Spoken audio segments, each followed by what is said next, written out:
Alors en rangeant mon matos, je suis retombé sur mon tout premier réflexe numérique. Donc j'ai acheté il y a 13 ou 14 ans, que j'ai toujours, donc tu vois que je suis un grand sentimental. Et je te parle de ça parce que ça m'a donné l'idée de cette vidéo. Puisque c'est deux boîtiers de même marque, hein, la marque Pentax. Donc là c'est le Star DL, hein, tout premier boîtier numérique qu'a produit Pentax. Et là, c'est non pas le dernier, puisqu'entre-temps il y a eu le KP, mais le K1, donc c'est le premier boîtier 2436 hein, proposé au grand public, numérique. Et je te parle de ça parce que finalement, quand tu regardes l'interface des deux boîtiers, alors tu vois qu'il y en a un qui est un petit peu plus usine à gaz que l'autre. Et c'est ça qui est intéressant, c'est qu'en fait, je me rends compte que, tu vois, si finalement j'ai pu prendre du plaisir lorsque j'ai découvert la photo numérique, et si j'ai pu persévérer, eh bien c'est parce que justement, l'interface de ce boîtier était assez épurée. C'est-à-dire qu'elle va un petit peu à l'essentiel, et justement, c'est pas usine à gaz. Et donc très vite, j'ai pris plaisir déjà à utiliser ce boîtier. Et puis j'ai eu envie tu sais, d'explorer les fonctions avancées, les menus. Parce qu'en réalité, les deux boîtiers font la même chose, hein. C'est ça qui est assez extraordinaire. Enfin, à quelque chose près, ils font la même chose. Enfin, les mêmes fonctions sont présentes, hein.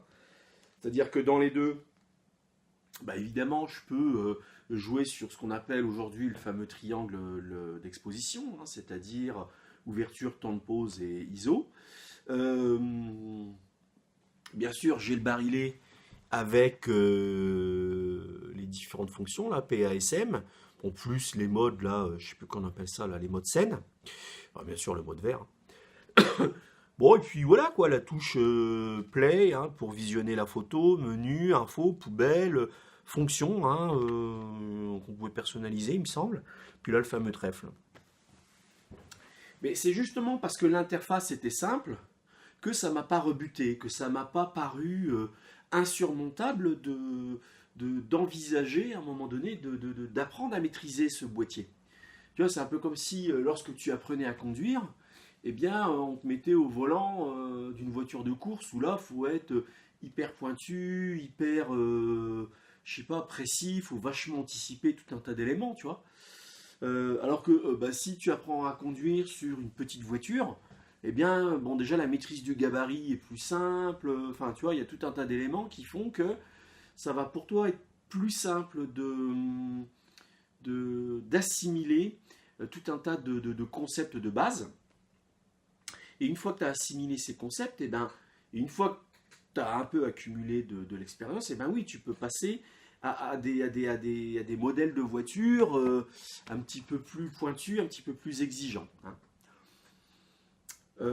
Et donc cette comparaison est intéressante parce que justement, si toi tu réfléchis pour t'acheter ton premier boîtier primo-accédant, eh bien c'est ça que je te recommande, de choisir un boîtier où l'interface te rebute pas.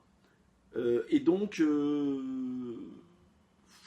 vraiment, abstiens-toi de choisir une usine à gaz, quand bien même c'est un boîtier dont tu as entendu parler, quand bien même c'est soi-disant un boîtier de référence, etc., ou un boîtier qu'on te recommande, etc., fie-toi à ton intuition, hein. À un moment donné, c'est essentiel.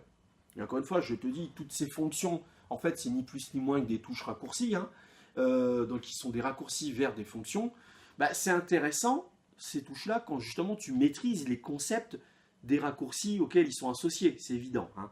Mais au début tu vas y aller progressivement, hein, tu vas avancer un petit peu par tâtonnement. Au départ, tu vas certainement te contenter de faire de la photo avec le mode vert. C'est pas un crime, hein, c'est pratique le mode vert. Moi, quand je donnais des leçons photo, j'appelais ça le mode tout-terrain. Parce que c'est un mode tout-terrain, justement. Puis, peut-être qu'après, tu vas choisir d'explorer les modes scène. Tu commenceras déjà, avant d'explorer les modes scène, à te dire, bon, j'aimerais bien un mode, une fonction, où je peux me passer du flash. Sur mon boîtier, toi, je l'ai justement. J'avais une fonction qui était l'équivalent du mode vert, mais simplement, le flash ne se déployait pas, hein. Et donc c'est justement parce que cette interface de boîtier était très simple, du coup j'ai eu plaisir à déjà explorer les fonctions de base qui étaient présentes, hein, qui étaient accessibles.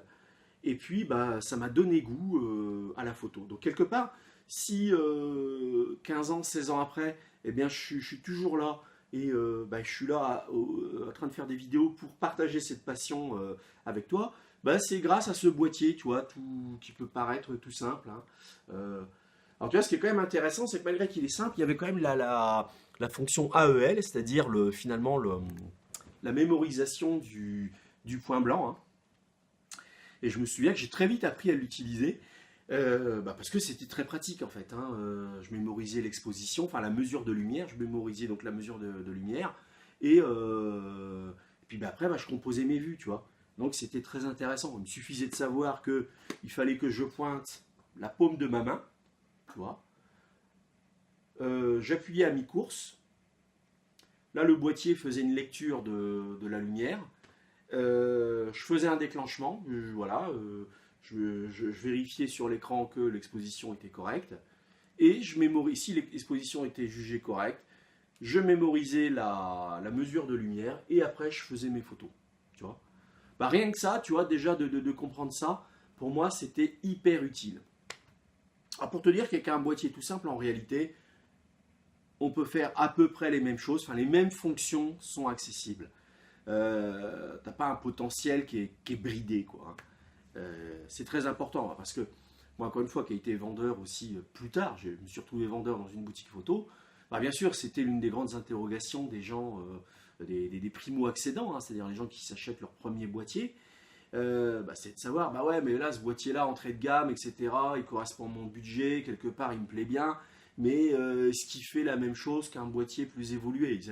Ils avaient peur de se faire avoir quelque part.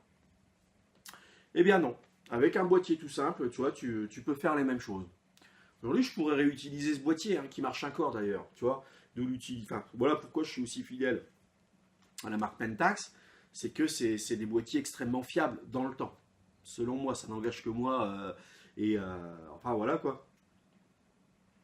Et voilà ce qui explique ma fidélité à la marque, hein, finalement. Écoute, c'est tout pour cette vidéo. Une fois de plus, partage cette vidéo si ça te chante, si ça peut être utile avec à quelqu'un. Nous, on se dit à bientôt dans une prochaine vidéo. Et puis, bien sûr, passe de bonnes fêtes de fin d'année. Faites belles photos. Et puis, nous, on se retrouve prochainement. Allez, salut!